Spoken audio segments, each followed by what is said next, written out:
అక్బరుద్దీన్ గారు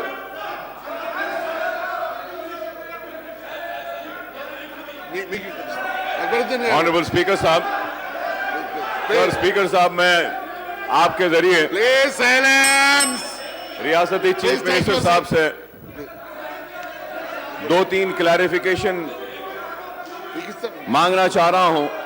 सबसे पहले तो ये कि हमने अपनी पार्टी की जानिब से कल्याण लक्ष्मी या फिर शादी मुबारक स्कीम की तायीद की है। ये बहुत अच्छे स्कीमात हैं जिसके जरिए गरीब बच्चों की शादियों का इंतजाम हुआ है। लेकिन मैं ये भी जरूर कहना चाहूंगा कि ये कल्याण लक्ष्मी और शादी मुबारक के स्कीम में बहुत सी बेकायदगियां हुई हैं और बीच के ब्रोकर्स ने पैसे खाए हैं इसमें, और कई इसमें गलत काम हुए हैं, जिसके लिए मैं हुकूमत से और चीफ मिनिस्टर साहब से मुतालबा करूंगा कि इतनी अच्छी स्कीम में जो बेकायदगियां हुए हैं इस पर एक इंक्वायरी ऑर्डर करें, ताकि आपकी ये अच्छी स्कीम शादी मुबारक व कल्याण लक्ष्मी में जो बेकायदगियां हुए, जो कसूरवार है, उनको सजा मिले।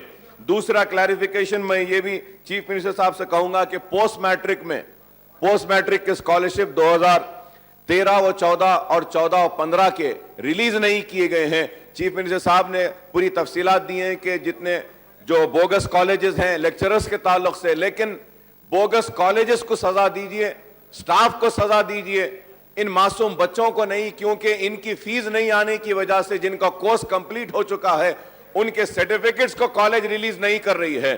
तो मैं चीफ मिनिस्टर साहब से मुतालबा करूंगा कि आप इस पर भी गौर करें। और तीसरा क्लैरिफिकेशन, मैं चीफ मिनिस्टर साहब का जो फैसला आया है गवर्नर स्पीच में 70 रेजिडेंशियल स्कूल्स का, उसके लिए मुबारकबाद देता हूं।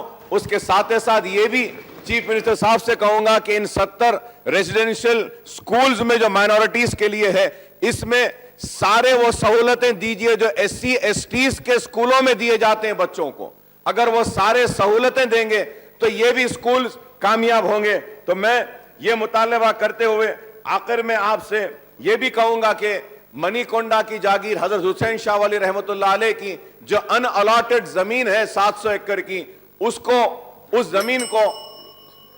जमीन को हम ये मुतालबा करते हैं कि जो अनअलॉटेड जमीन है उसको वक्फ बोर्ड के हवाले करें। और ये प्राइवेट स्कूल्स जो फीस को बढ़ा रहे हैं बार बार, इस ताल्लुक से भी मैंने कहा था, चीफ मिनिस्टर साहब के रिप्लाई में कुछ भी नहीं किया गया। मैं उम्मीद करता हूं कि इस ताल्लुक से भी कुछ कहेंगे। और आखिर में यह कहूंगा कि आप जितने जो लोग कॉन्ट्रैक्ट बेसिस पे उनको रेगुलराइज करने की बात कर रहे हैं, रेगुलराइजेशन जरूर करिए, लेकिन SC ST BCs के रिजर्वेशन को भी और लोकल नॉन लोकल के इशू को भी देखकर रेगुलराइज करिए, मुतालबा था। इस पर चीफ मिनिस्टर साहब ने कुछ नहीं कहा। तो इन चंद क्लैरिफिकेशन में चाहता हूं कि चीफ मिनिस्टर साहब इस पर मौसर जवाब दें।